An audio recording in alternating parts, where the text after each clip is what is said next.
তাৰিখে প্ৰধানমন্ত্ৰী ডাঙৰীয়াই নুমলীগড় ৰিফাইনেৰীয়ে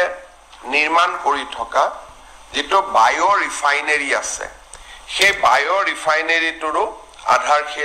শুভ উদ্বোধন কৰিব আপোনালোকে জানে যে এই বায়ো ৰিফাইনেৰীটো 10,600 কোটি টকাৰে নিৰ্মাণ হৈছে ৰিফাইনেৰী তোমাৰ ফাৰ্টিলাইজাৰ কৈছো এই বায়ো ৰিফাইনেৰীটো 2019 চনত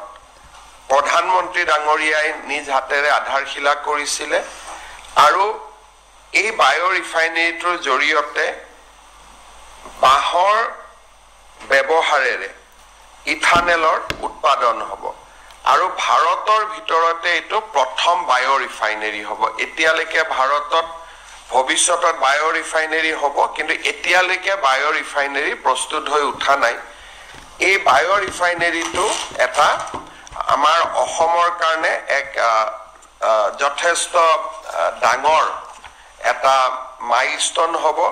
4,200 কোটি টকা ব্যয়েৰে ইয়াৰ নিৰ্মাণ কাৰ্য সম্পূৰ্ণ হৈছে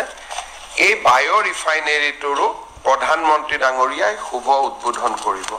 অৰ্থাৎ 8 ছেপ্টেম্বৰত নাৰেংগী কুৰুৱাৰ দলং গুৱাহাটী ৰিং ৰোড বায়ো ৰিফাইনেৰীৰ শুভ উদ্বোধন আৰু ভূপেন হাজৰিকা জন্ম শতবাৰ্ষিকী এই আটাইকেইটা অনুষ্ঠানতে প্ৰধানমন্ত্ৰী মোদী ডাঙৰীয়াই অংশগ্ৰহণ কৰিব